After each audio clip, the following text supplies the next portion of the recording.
All right, Hits fam, your girl Kimmy B, obviously hanging out at the final stop of the Honda Civic I can't believe Voicenotes tour with Charlie Puth. Are you sad? I am sad. I was just doing my little sound check party, and I was like, wow, I'm not going to be doing this for a while. 3 weeks. Yeah, so long, Charlie. That's when I go to Asia and just do it again. So actually, I want to go back to this. So obviously, you've been a friend of the New Hits 97.3 for some years. We were just talking about this. I think I follow you guys on Twitter. I definitely favorite some of your tweets. That's what we liked. We have a little relationship. We do. We have a thing, Yeah. But the first time we actually got to see you live was at a Hit Sessions in 2015. And it's kind of like a mind tweak for me, Charlie. I have to be really honest with you. Yeah. To think of you in 2015, and now fast forward, I'm at the sound check party, and the girls out there are losing their minds. Wow, I think in 2015, you're right, I was playing for like 200, 300 people, and now there's going to be like 9,000 people. Yeah, but I'm talking about the swag level, Charlie. I just got older. You're a different, you are like this swaggy, sexy, fit guy now. Aww. And no, we're going to talk about this in a minute. We're going to talk about this because I want to talk about. Don't worry. I was about to say, do you still do like silly, goofy videos and stuff like that? No, I haven't done those in a really long time. I'm just goofy in general when I get off stage. But, behind the scenes. I just don't take myself very seriously. That's that Charlie Puth BTS life, the behind the scenes. Yeah. Like I said, I want to get back to the fitness thing though. Okay. But we'll music-wise, bro, congratulations on Voicenotes. Thank you very much. I'm very happy how well it's been received. It has been received, but I feel like it's crazy because obviously we got attention and we got, how long? In 2017. And then we got the actual album just a few months ago. Yeah. So you have to talk to me about your process because I feel like I follow you on Instagram. I'm a little bit of a stalker. Okay. It just is what it is. It's part of what I do for a living. Do you know what I mean? Yeah. I feel like you're constantly creating and you're constantly making music. There's not a downtime for you.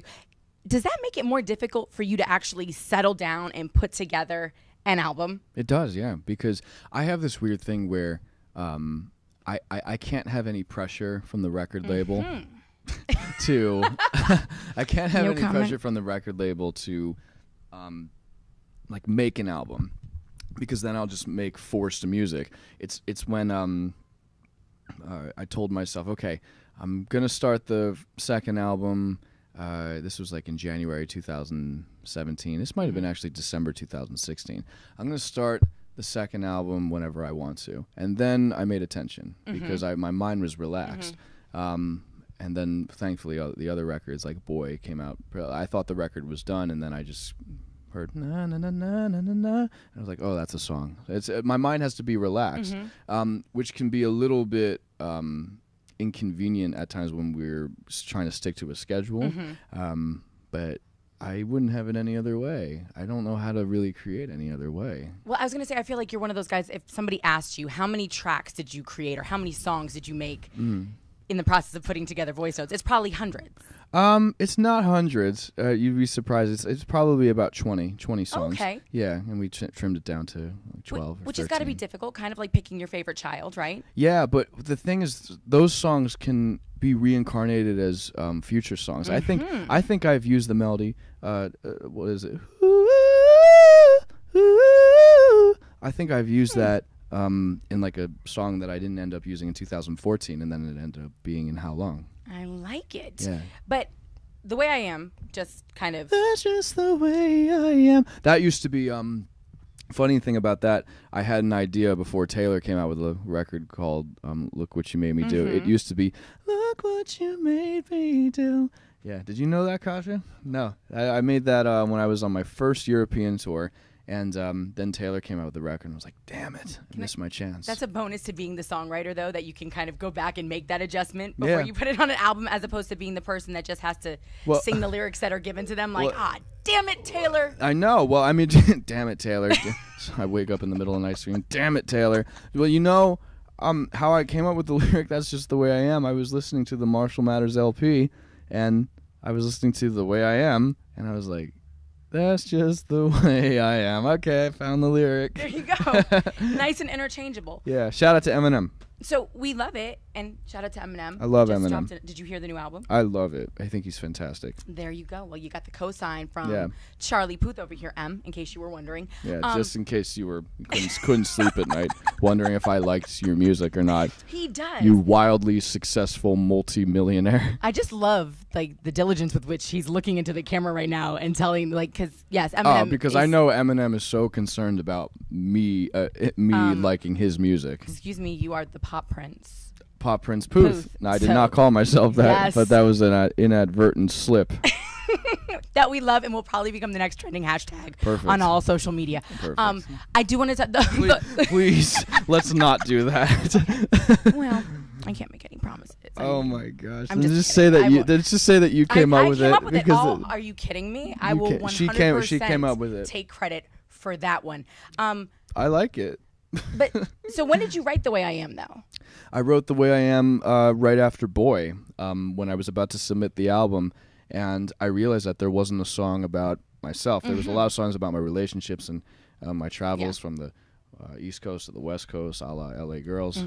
There wasn't a song about, I think musicians nowadays are becoming more and more vulnerable, with Sean putting a record like In My Blood out, and Camila speaking openly, and Ariana as well, about mental health. And I just thought it would be appropriate for me to put this record out. So I was walking around and I was like, okay, what's it going to sound like? It's how I start every song. I was like, no, no, no, no, no, no, no, no, no. Oh, and I was like, what if it sounded like really obnoxious, like 2003 metal, like,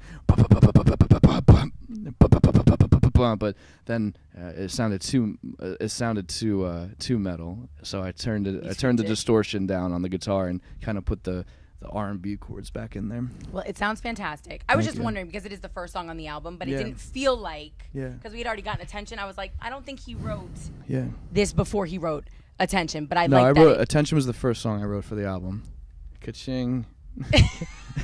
So, with that being said, though, obviously, album talk, because again, it's doing very well. Yeah. Your collaborations on this one are pretty epic, and especially knowing your background and your love for, Motown and soul and R&B. We got Boyz II Men on there. Yes, you do. Yeah, that was wild. You know what's crazy? We didn't even record that song in the same room together, though. Really? Yeah. I wrote that song with my friend Tobias Jesso Jr., who writes for Adele and is really, he's like the best guy ever. And he and I concocted this idea that we would make a song that's kind of intentionally ripping off Boyz II Men, not knowing that my vocal coach would then send the song to them and they wouldn't get offended. They would be like, can we sing this with you? That's when your career is like, you know what I mean? Yeah. Like when Boyz II Men says, hey, thanks so much for ripping us off. Yeah. Now can we get on the record too? Isn't that amazing? I got a call from about a month ago from Elton John saying that he liked my music. That's wild. What is that like? It's crazy when I pull up his podcast and see that The Way I Am is one of his favorite songs, and it's #1 on his playlist. Shout out to Elton John. I love Elton John. I was about to say, He's inspiration. I wish I could say I could relate, but Elton John will never in life call me up on the phone and say, hey, Kimmy B, I love your music. Hey, but that's okay because you have a privacy screen on your phone. I do. And that is important. Ever, bro. That's good. So you obviously loved working with Boyz II Men. I'm kind of sad for you to not have had that moment in the studio with them, though. I mean, I got to meet them, but we were just like kind of filming a little music video. Okay, and then James Taylor. Oh, now that was amazing. I got to tell James Taylor how to sing a certain part, and he was so humble and so nice, and Who's the first person you called to tell? I just got to tell James Taylor how to sing. I think my mom and my dad. Yes. Yeah, because they're like they couldn't. When I played, oh my gosh, when I played my parents that song, they just like it's like they were looking at me like I'm like a Greek myth. They couldn't believe that like that you were on happened. A record with. Yeah, they couldn't believe. I mean, he's kind of American music royalty. Yeah, he is. Like he is a god. That's crazy pants. Crazy pants. It is. That's my word. I like that. You can use that anytime you want. Okay? I got kind of crazy pants on. You do, but they look great on you. They're very Miami. They are very. So, Miami, LA Girls. Yeah. I have a thing with that song because as a person from the Northeast, a female from the Northeast, yes. I do believe that women have a different vibe and different parts everywhere of the country, you go. right? Yeah, like everywhere you go. they have certain characteristics, a certain sass, a certain swag. Yeah. I know you're from the Northeast. Yes. You have a song about LA girls, and you're Yeah. just kind of like, how the hell did this happen? It's more so because again, like you said, the, girls are different everywhere, and I just noticed the it's actually more not even really a song about girls, which is ironic because the song is called LA Girls, but about my vainness and how I was almost letting celebrity get to my head a little bit, and Really? yeah, she doesn't approve of that, but it didn't happen, so we're good. It's okay, because from there we got a lot of shirtless pictures on the gram. That's right. That people are loving. That's just me right trying now. to stay in shape. I have to ask you. So do you go back and look and go, abs looked a little tighter there? I don't look last at, week. Like, do you ever know? I don't look at Instagram. I can't. So who posts on your Instagram? I do, but then I just turn the phone away. Got you. Yeah, I mean, I'll look at it sometimes for like was the shiggy dance. Like I like following that like guy. Yeah. The whole, Dude, did you it's do a it? side- Did you do? You don't do the challenge? No, I don't do the challenge. I do not do the challenges. Are you? Did Charlie Puth just make fun of me a little That's bit? My okay. stutter. It's okay. That's okay. So do you have a favorite? Oh my God! city Do for you girls? actually have a stutter? Because I will flush my head down the window. Charlie, I do radio. I'd have a. Did I just say I'll flush my head down the window? This whole conversation just went, we're talking about my stutter, and I don't have a stutter, honestly. I probably would have picked the worst profession Oh my ever God. if I had a stutter. I would shove my Right? head so far deep in this couch.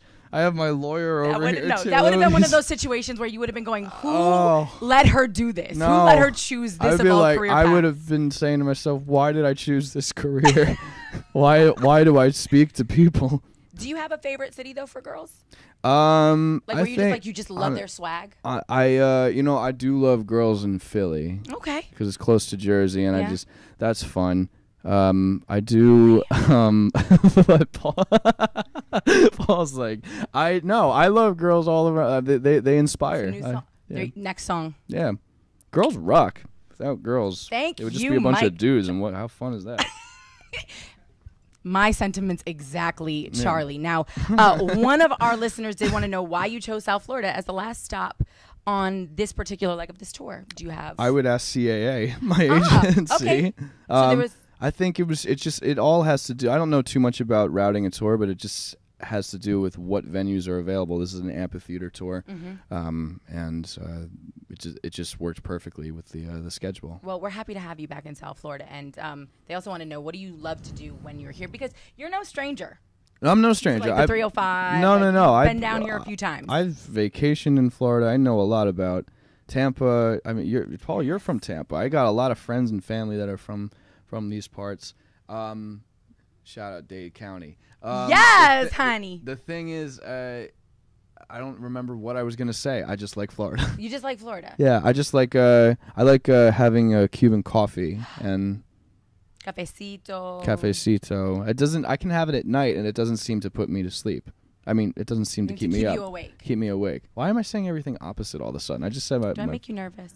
No. Okay, good. I'm just I was thinking. about to say that would make me sad. I'm hearing like the notes of the air conditioner now, and it's like a. Is it making a it's song like, in your head? No, it's an F. And I'm just like trying to push that out of my mind as I talk to you. Do you hear it? I feel like this is like. Just pick it up.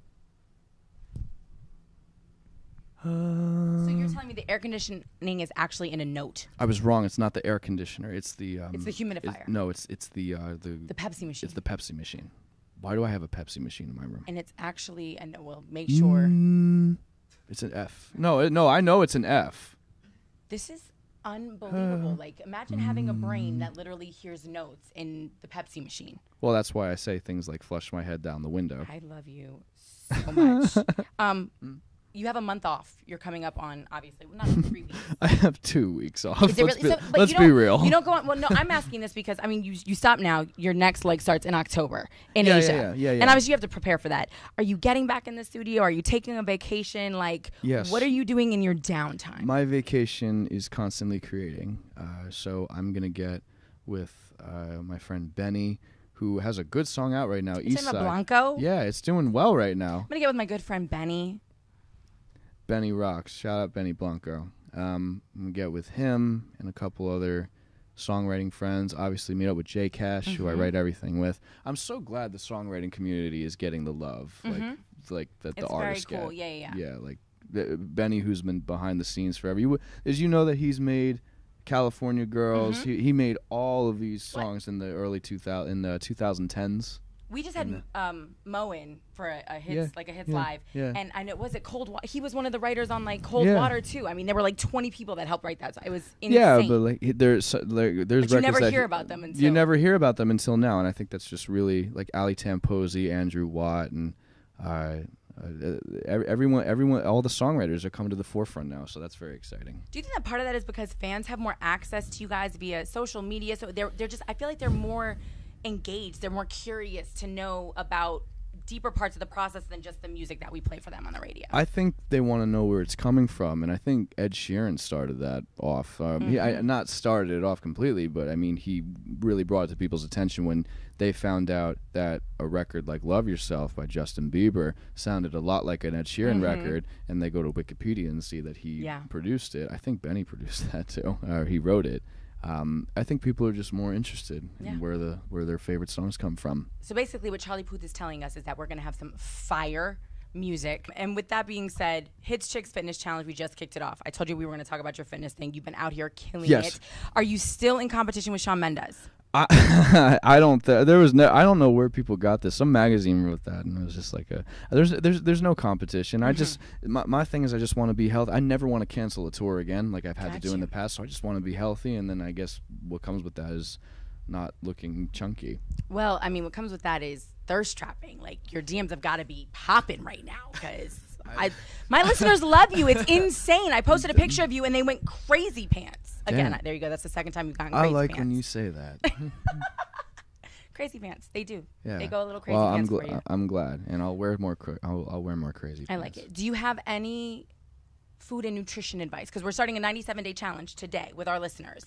Do you have any tips? I would my Harley Pasternak, my trainer says, eat a fistful of protein, eat a fistful of fiber, eat a fistful of which is vegetables, and eat a fistful of good carbs and for fun, and you'll be good. Do everything in moderation. Well, there you have it. That is our Hits Chicks Fitness Challenge tip of the day from Charlie Puth. And the last question I'm going to ask you, because Johnny's about to kick me out, is what is the best part of being? He's like, oh, I didn't even see him because I have my back to him. Best part about being Charlie Puth in 2018. Best part about Charlie Puth is that and I'm just thinking of this now, I get to write the soundtrack to people's lives. I get to think about everything that I'm going through in my life and know that I'm going to get on stage I think I played it for most like 20,000 people one night, that they will have experienced the same feelings that I've experienced at some point, and just to make them happy. I get to make people happy. That's the short answer, that I get to make beats and I get to put melodies on them and put chord changes in the middle and mix and produce the record and have it played on the radio, and people will hear it, and I just like making people happy. That's the best part about Puth. Well, on behalf of Hits 97.3, we thank you for making the soundtrack to our lives, because we love your music very, very much. Now go out here and kill this last show of the Honda Civic Voicenotes tour. Yeah. Thank you for being here. Appreciate it. No problem. Puth the Pop Prince. No. But goodbye.